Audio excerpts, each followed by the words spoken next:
Yuk, Assalamualaikum warahmatullahi wabarakatuh. Kami dari kelompok 11 akan melakukan presentasi sitohistologi yang berjudul pewarnaan hematoksin eosin. Sebelum melakukan presentasi kali ini, saya akan memperkenalkan anggota dari kelompok 11 yang beranggotakan Azra Sabia, saya sendiri Muhammad Hakim, Radian Fiatana, dan Silvia. Untuk persingkat waktu, saya persilakan Azra Sabia untuk memulai presentasi ini. Baik, terima kasih moderator atas kesempatannya. Pewarnaan atau pulasan hematoksilin eosin atau HE. Pengertian HE sebagai gold standard diagnosis media histopatologi. Pewarnaan hematoksilin eosin atau HE kombinasi dari dua pewarnaan yaitu hematoksilin dan eosin. Hematoksilin berfungsi untuk mewarnai nukleus menjadi warna biru, sedangkan eosin memberi warna matriks ekstraseluler dan sitoplasma menjadi warna merah muda. Kenapa jaringan harus diwarnai? Karena jaringan tidak berwarna serta memudahkan dalam proses identifikasi. Tujuan dari pewarnaan HE yaitu untuk mewarnai preparat jaringan sehingga terlihat jelas dan dapat diketahui ada tidaknya morfologi sel abnormal dalam jaringan yang diperiksa. Prinsip dari pewarnaan hematoksilin eosin yang pertama, inti sel bersifat asam akan menarik zat atau larutan yang bersifat basa. Maka inti berwarna biru atau ungu dari zat hematoksilin. Kedua, sitoplasma bersifat basa dan akan menarik zat atau larutan yang bersifat asam. Maka sitoplasma akan berwarna merah dari zat eosin.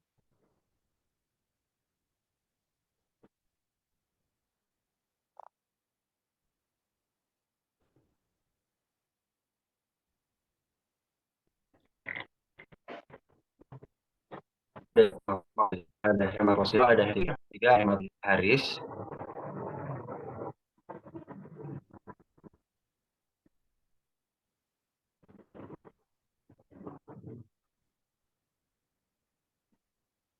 Next. 4 ada hematoksin Pol, 5 ada hematoksin Karazi, 6 ada hematoksin Gil, 7 ada hematoksilin Delviel.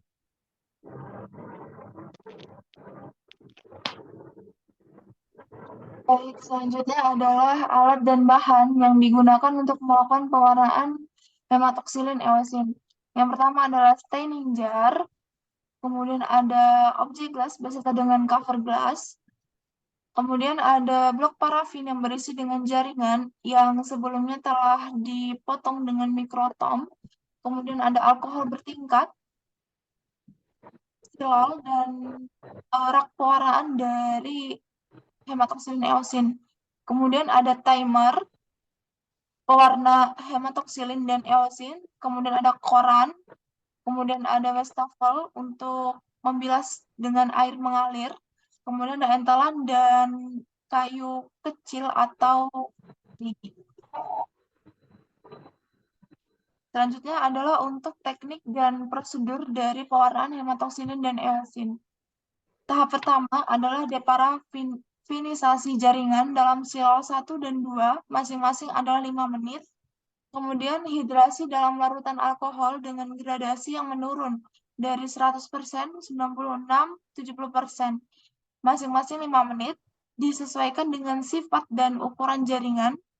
Kemudian jaringan dicuci dengan air selama 1 menit guna untuk menyempurnakan rehidrasi dan membersihkan jaringan. Dicelupkan ke dalam hematoksilin selama 3 menit, kemudian dibilas dalam air mengalir secara singkat.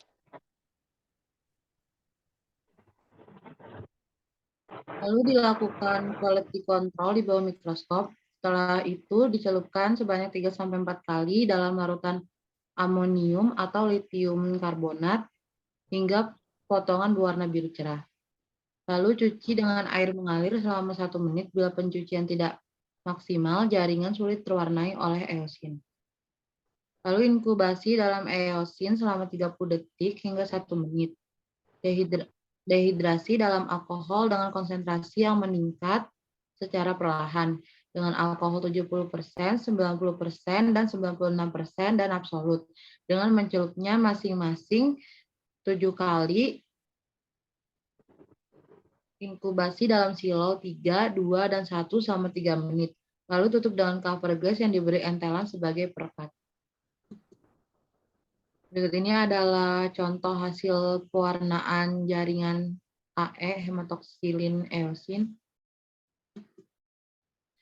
Hematoksilin, zat yang berwarna biru tua atau keunguan. Hematin adalah bentuk oksidasi dari hematoksilin. Hematoksilin akan memberikan warna ungu kebiruan pada DNA maupun RNA yang ada dalam sel. Hal ini terjadi karena hematoksilin merupakan zat yang bersifat basa dan bermuatan positif, sehingga mudah berikatan dengan molekul DNA dan RNA yang bersifat asam dan bermuatan negatif. Muatan positif dari DNA dan RNA berasal dari molekul fosfat yang ada di dalamnya. Lalu eosin adalah zat yang berwarna kemerahan dan mendekati pink. Eosin akan memberikan warna pink pada protein-protein yang terdapat pada sel. Hal ini terjadi karena eosin merupakan zat yang bersifat asam dan bermuatan negatif, sehingga mudah berikatan dengan molekul protein yang bersifat basa dan bermuatan positif. Molekul protein di dalam sel kebanyakan bersifat basa dan bermuatan positif karena pengaruh asam amino penyusunnya. Asam amino arigin, lisin, dan histidin memiliki sifat basa dan bermuatan positif. Lalu ada faktor yang mempengaruhi intensitas pewarnaan. Yang pertama ada faktor afinitas pewarna dengan spesimen jaringan target. Yang kedua ada geometri spesimen, yaitu jaringan tebal, kurang penetrasi warna, topografi permukaan, semakin banyak permukaan yang rata, semakin banyak pulasan yang dihasilkan, mikrotopografi jaringan, fiksasi alkohol tunggal mengganggu mikrotopografi. Lalu ada geometri bagian dalam jaringan. Lalu yang ketiga ada konsentrasi target, semakin banyak jumlah jaringan target, semakin banyak pewarnaan. Lalu ada laju reaksi, waktu reaksi pendek sering mengurangi intensitas noda, dan ada waktu diferensiasi, terlalu banyak diferensiator asam alkohol, pulasan akan pucat.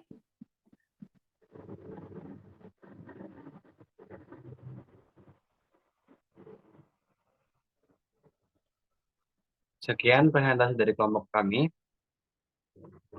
Semoga materi yang telah dipresentasikan dapat dipahami.